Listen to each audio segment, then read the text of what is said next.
Welcome to the Tech Transfer Podcast. This week, I'm talking with Dallin Farris, who's a BYU alum. He's also an IP broker, and he's working with one of our great BYU startups.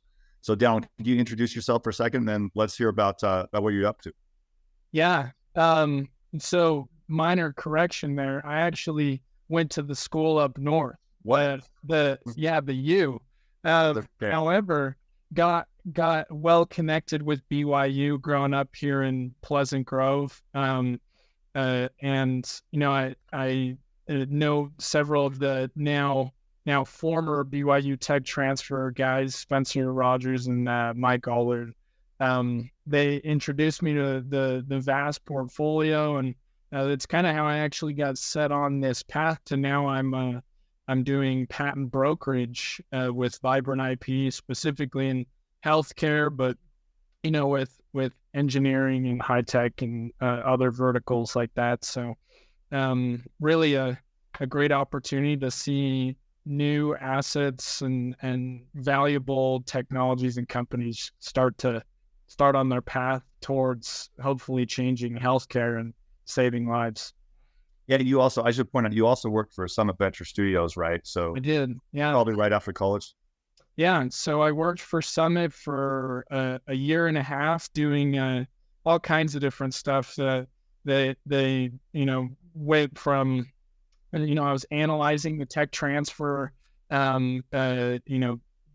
documents and things like that that's been disclosed to the universities, and then moved into more of a business and development role, helping the portcos grow. So, yeah. Good. And if anyone doesn't know, Summit Venture Studios is a studio model VC. So they kind of set up a company around the technology, and they're really deep into university technologies. And so now you're more on the end of issued patents or things that are already out there, right? Correct. Yeah. So, and that's not to say that that's all we work with. We've got plenty of just barely filed or planning to file, especially when it comes to pharmaceuticals. Anyone who knows that industry knows that, you don't file until everybody either knows already what you're doing or you're ready to go with your regulatory and stuff like that, just because of how long it takes to get to market on these devices. So, yeah, issued patents, assets, and we don't deal in companies, but more often than not, the company goes with the IP. Right. Okay. And one company we're talking about today is Invictus. You're probably working with a few BYU companies, but what is Invictus like? Invictus is great. So Invictus has pretty much everything that we cover in terms of scope.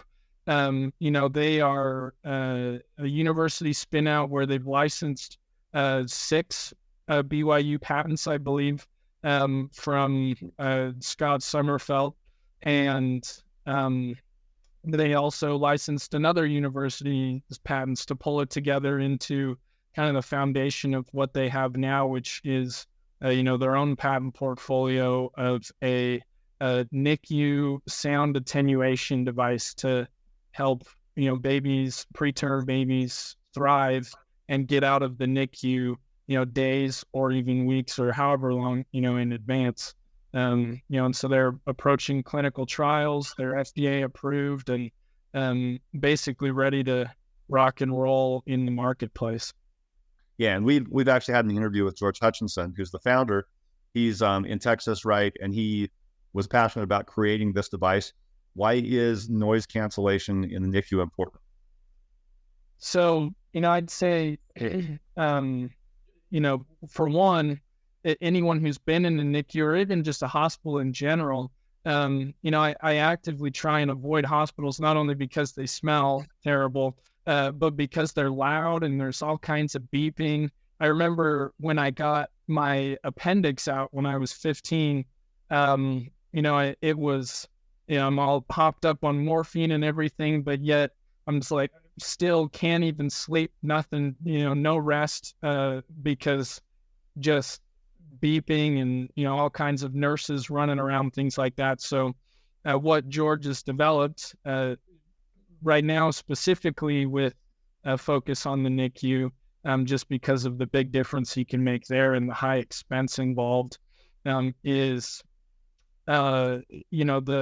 the ability to cancel sound, similar to, if you were to put AirPods or, Beats on the preterm baby, where there's sound cancellation, they're able to sleep better, more rest, there's less stress, which, we like to think, we don't know what babies feel, but, they feel stress and things like that. So, to be able to create a more calming environment allows the babies to, recover and or heal and grow, to where they're doubling their weight or whatever the metrics are to get them out of the NICU.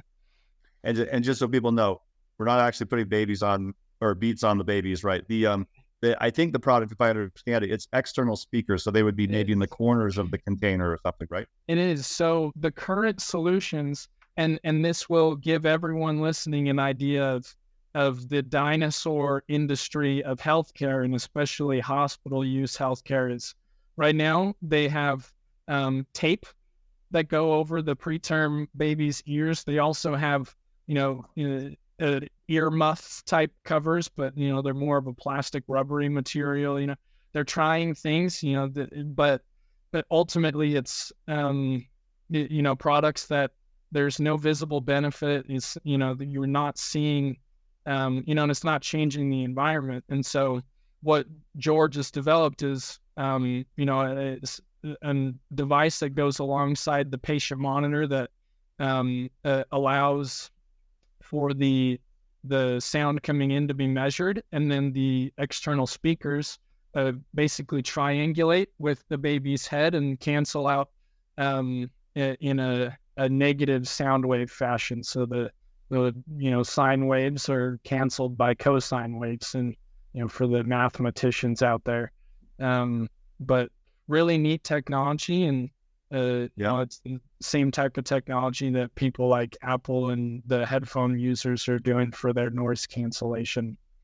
Yeah, and so great that it's external. I think this was developed originally to silence the noise in big truck cabs or maybe airplane, in the interior of an airplane or whatever. Yeah. And so here George saw the opportunity to use this in a really high-end medical space in the NICU. So what's the market response been like, or what are the companies that would want to acquire this? So, there are really, there are only a couple in the United States, at least, that are producing, and we've initially targeted the incubator makers, the people providing the high tech incubators, warmers, whatever, for the NICU. We've targeted them. So GE Healthcare, Draeger, Atom Medical out of Japan, and others. It's a fairly consolidated market, and so the market response, if we're being honest, is, and this is more of an educational piece than anything for the listeners. There's a lot of hesitation to innovate in the industries like these, simply because, their first questions are, what's the reimbursement, and Medicare, does this cover it? How much money will the hospital get if I sell this to them? And to be honest, it's probably a built-in cost more than a reimbursable, item, similar to how surgical gowns are not, or any other device that's used in a hospital daily. That's, gloves, for example, latex gloves. I mean, there's built-in costs to when we visit the doctor or the hospital. So the market response has been slow, which is why Invictus is looking to exit right now.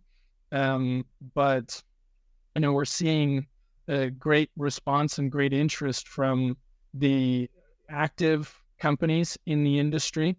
The Asian market companies looking to enter potentially, and or venture groups attached to the major healthcare and pharma companies. Yeah, and I think if I can rephrase that a little bit, I think what I'm understanding is, if you're a company, say you're a company that makes like hand drills or something, and someone comes up with a hand drill that's, I don't know, twice as fast or something. Yeah. Your first reaction might be, I don't know, we're already dominating the market. We're already selling them all. So why should we improve something just because it's going to be good for the customer, right? Yeah. And I think in your space, it might be a little bit that way. That the ventilators are being sold already, and the only one who wants it to improve is the customer. And weirdly, in the medical field, if I'm a parent and I have a baby in the NICU, I'm not really paying that directly. It's going through so many hands that the seller might not be responsive to me. So it does seem like a play for maybe new entrants, right? Yes, absolutely. And there are plenty of people out there who, they want to make a difference. They want to improve the state of healthcare, and that's professed, and we believe them. However, we get to the deeper due diligence questions where, well, what's the reimbursement? Oh, so you only want to improve healthcare if the government is paying for the device. Well, that's interesting. And we know that, and this has been, all but proven through, publications that George has put together, in addition to NIH articles, things like that, where, Medicare and other insurance agencies, they give a certain amount of money for babies inside the NICU. And if the babies overstay their welcome, so to speak, that comes out of the hospital's pocket, and maybe they try and pass it on to the customer. We don't know how every hospital does it, but if they can come out, X amount of days earlier, it could potentially save the hospital a lot of money. That just, it's yet to prove itself, because it's a chicken and an egg with healthcare. You have to put the product on the market to have your real world studies. However, someone has to acquire and or sell it to really get it moving, because of all the regulatory and other items at play. Okay, so I know you have contacts with these major medical companies. You're talking to them, but there are so many equity groups out there in the medical space. One of them could grab this and say, "Oh, from start to finish, we're going to create incubators. There's been no innovation there in decades, so we're going to have a new thing, and the noise cancellation potentially saves lives, makes things better," right? Correct. And any company like that who has the funding, George and his team have put in millions of dollars. It's essentially, you acquired the company, and you have already FDA approved product with manufacturers set up ready to go out of Texas, in addition to Chinese manufacturers for, disposable parts already contracted, where, the company is saying, we just need to place, a sales team, potentially more management, and then, we're off to the races for that, and there's so much when it comes to the IP that there can be done. I mentioned my appendix. I wasn't in the NICU. I was 15 years old. I don't fit in an incubator, and I'm not a big guy, but I don't do that. And so, when it comes to that, who's to say you can't put that on a hospital bed and make it a quieter environment inside the hospital room? Or like you mentioned, the truck cabs. Any venture group, whether they're in healthcare or not, can stand to benefit from, creating a more calming, quieter environment. And let's talk about the regulatory part for a second, because some people will back away from a technology like this because they'll say, "Oh, I bet I have to jump through all these hoops with the FDA." But George was actually really smart about this. What is the status of the approvals on it? So FDA approved for as a device for the NICU. So that's the indication. And it's sound attenuation is not new. And that's what this device does. And it's not an invasive device.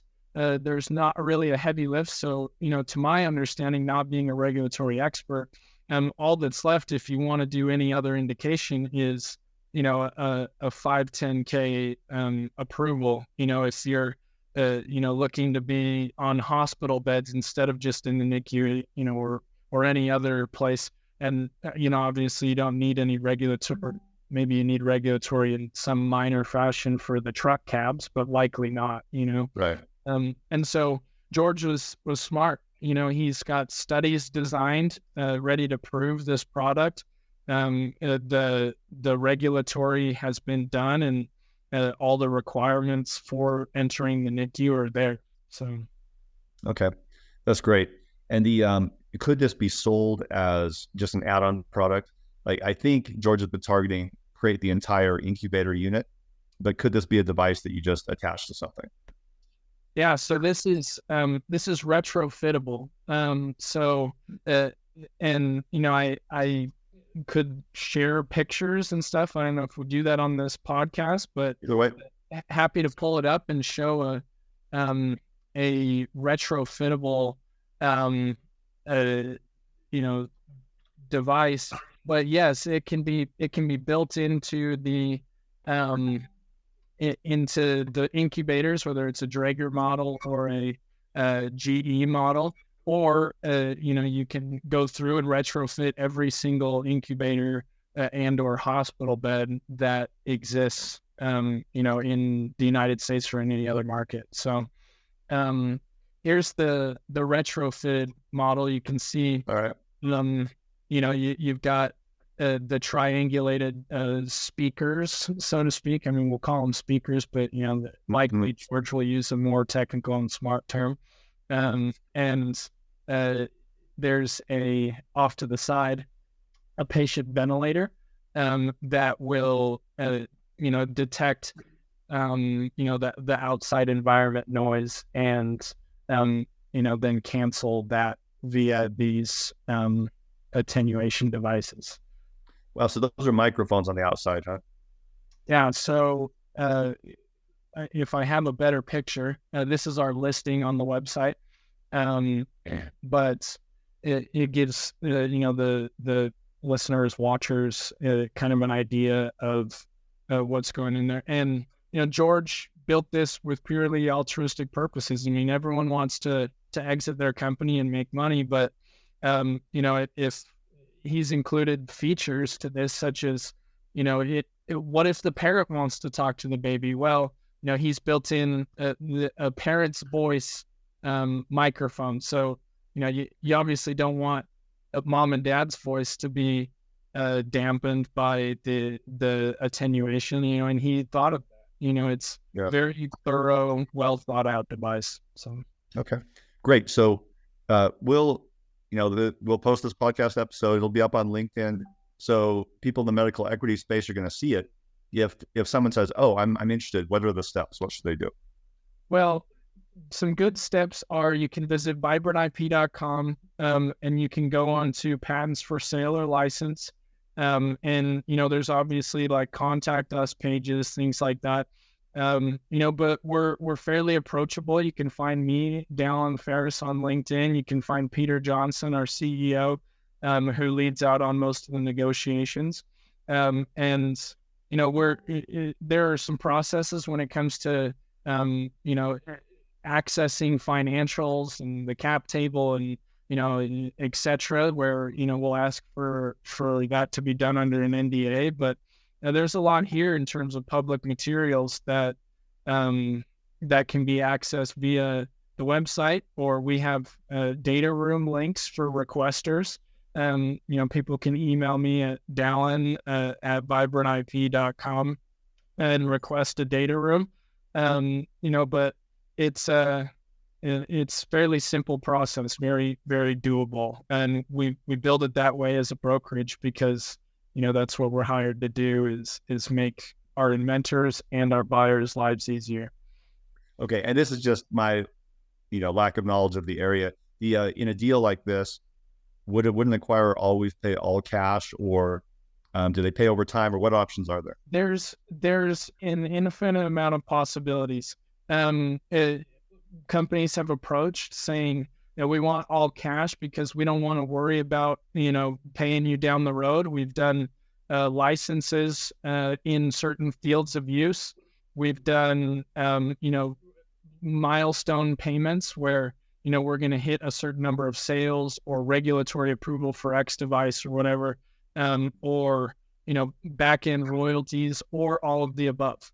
And this can be an acquisition and assignment of the patents, or a license, non-exclusive or exclusive.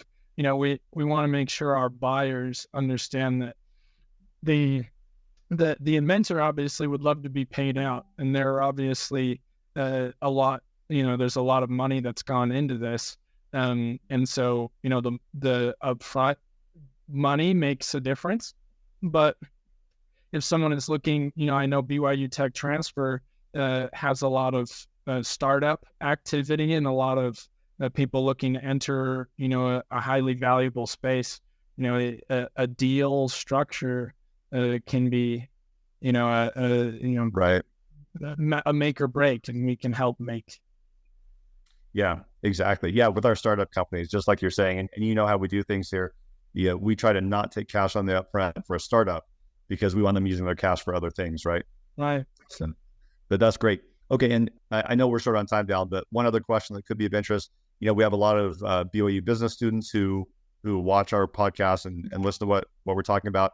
If they want to get into your space, like go work for an SBS, doing more VC work, or be a patent broker like you are, what are your best tips for them? Well, we, I know the BYU business students, are ambitious, and a lot of them have some sales experience or have some, want to get into the VC world, or whatever it is. The world we're in is a little bit more legal if they're interested in attending, across the street from BYU Tech Transfer at the J. Reuben Clark Law School. This is a great space to be in to get familiar with the terms. They can contact me, and we're hiring, on a commission basis for, bringing people, inventors in for our services. And, if they're looking for other experience, we're happy to chat with them and let them know what their options might be. And just so the listeners are aware, I came across this job by accident. And it was, nobody's ever heard of a patent broker. And funny enough, when I was at SVS, I worked with a guy named Andy Godsey, and he happened to have been a patent broker. And, for the longest time, he thought he was the only one until he heard about Peter through me. And so, it's a fairly niche space, dealing with specifically IP assets, but it's one that can be highly rewarding and very intriguing as you're learning about new technologies all day, every day. Yeah, it's a high-end niche, great space to be. Final thought. So I am an attorney, but my perception is that if you work in a tech transfer office or someplace like the Utah Innovation Fund or SBS, that would probably give you enough background in IP to be comfortable in this space. Do you think that's fair? Agreed. Yeah, we it's highly technical, but we keep the inventors involved for the reason that we don't want to be misrepresenting the technology. We don't want to say the device does one thing when it doesn't. So we keep the inventor involved. We use all their materials. We prepare our own based on what they provide. So that nobody needs an engineering background, or for street cred or validity or whatever. It's helpful. But experience in VC, tech transfer, legal, whatever it is, or any undergrad that has to do with some STEM or something like that, it's a great start. Okay, perfect. Well, hey, thanks so much for your time today, Dallin. Glad you're working with Invictus. Those guys are great, and it's an important product, so I hope that goes really well. Thanks so much. Thank you, Dave.